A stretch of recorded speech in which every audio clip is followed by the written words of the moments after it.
নজর রাখবো পরবর্তী সংবাদে। ইতিমধ্যে দেখাবো আপনাদের সেই ছবি যেখানে দিল্লিতে শুরু হয়ে গেছে বৈঠক। এনডিএর বৈঠক চলছে এই মুহূর্তে প্রধানমন্ত্রী নরেন্দ্র মোদীর পৌরোহিত্যে। উপস্থিত রয়েছেন গতকালকেই মন্ত্রিত্ব হিসেবে শপথ গ্রহণ করা সমস্ত মন্ত্রীরা, অর্থাৎ নতুন মন্ত্রিসভার মন্ত্রীদের উপস্থিতিতেই আজকের এই বৈঠক শুরু হয়ে গেছে দিল্লিতে। প্রধানমন্ত্রী নরেন্দ্র মোদীর বাসভবনে চলছে বৈঠক। গতকালকে 72 জন মন্ত্রী শপথ গ্রহণ করলেও এখনো পর্যন্ত তাদের মধ্যে দপ্তর বন্টন করা হয়নি। তবে সেক্ষেত্রে কে কোন মন্ত্রকের দায়িত্ব পেতে চলেছেন তা এখনো পর্যন্ত পরিষ্কার নয় বা স্পষ্ট নয়। তবে অনেকের মতে আজকের বিকেলের বৈঠক থেকে বেরিয়ে আসতে পারে সমস্ত উত্তর।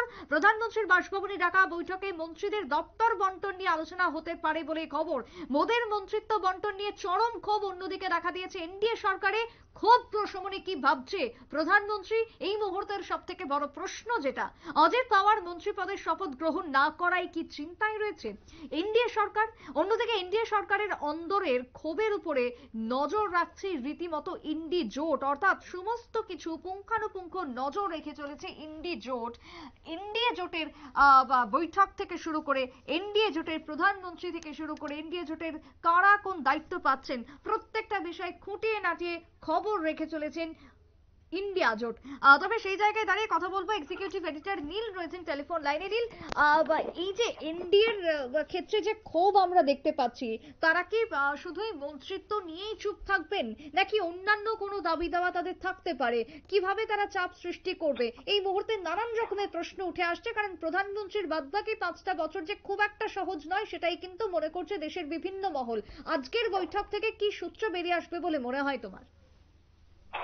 দেখো, এবারের যে এনডিএ জোটের যে সরকার এবং তার নেতৃত্বে অবশ্যই প্রধানমন্ত্রী নরেন্দ্র মোদী, তার কাজটা মোটেও সহজ হবে না বলেই মত রাজনৈতিক মহলের একাংশের। তারা যে যুক্তিটা দিচ্ছে সেটা অত্যন্ত প্রাসঙ্গিক। কেন? প্রধানমন্ত্রী নরেন্দ্র মোদীর কিন্তু এনডিএ সরকার চালাবার, মানে জোট সরকার চালাবার সেই রকম কোনো অভিজ্ঞতা নেই। তিনি যখন গুজরাটের মুখ্যমন্ত্রী ছিলেন তখনও তিনি নিজের পায়ে বা নিজের কোমরে সরকার চালিয়েছেন, এবং পরপর যে দুবার তিনি কেন্দ্রীয় সরকার চালিয়েছেন সেটাও কিন্তু তার যে যে দল, সেই দল অনেকটা শক্ত জায়গার উপর ছিল, একক সংখ্যাগরিষ্ঠতা ছিল। তাই কোনো পলিসি মেক করতে গিয়ে বা কোনো বিল পাস করাতে গিয়ে সেইভাবে কিন্তু প্রধানমন্ত্রীকে একবারের বেশি দুবার ভাবতে হয়নি।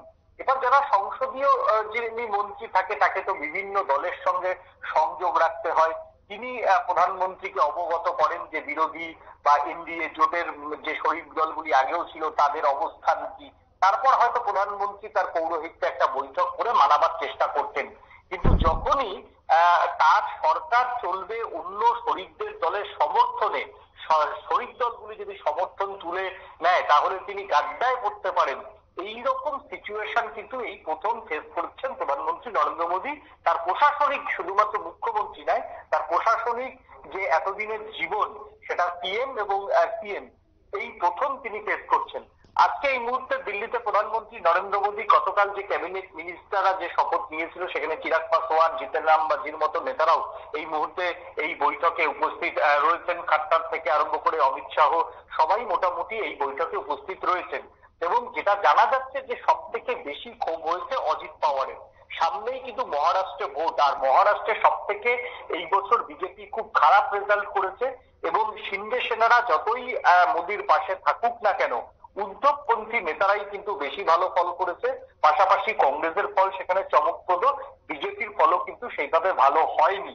এবং তোমার হচ্ছে অজিত পাওয়ার, যিনি শরদ পাওয়ারের ভাই, এনসিপি যিনি এখন এনসিপির যিনি মূল সুপ্রিমো, সেই এনসিপি শরদ পাওয়ারের ভাই অজিত পাওয়ার তিনি কিন্তু তার যে মন্ত্রিত্ব সেই মন্ত্রিত্ব নিয়ে কিন্তু মোটেও খুশি নয়, এবং তার দলের যারা নেতা নেত্রী রয়েছেন বা সাংসদরা রয়েছেন তাদের যে একটি মন্ত্রিত্ব দেওয়ার কথা বলেছিলেন সেটা নাকি সূত্রের খবর প্রধানমন্ত্রী মানতে চায়নি।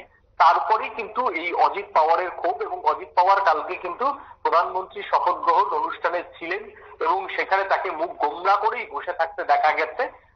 সামান্য সৌজন্য বিনিময় ছাড়া অজিত পাওয়ারকে কিন্তু সেইভাবে কোনো ভূমিকায় দেখা যায়নি। এবং অজিত পাওয়ার এতটাই অসন্তুষ্ট যে তিনি রাষ্ট্রমন্ত্রীর পদ নিতে প্রত্যাখ্যান করেছেন, এবং যে দপ্তর তাকে দেওয়া হবে বলে বিজেপির তরফ থেকে বলা হয়েছে সেই দপ্তরও কিন্তু তিনি ফিরিয়ে দিয়েছেন।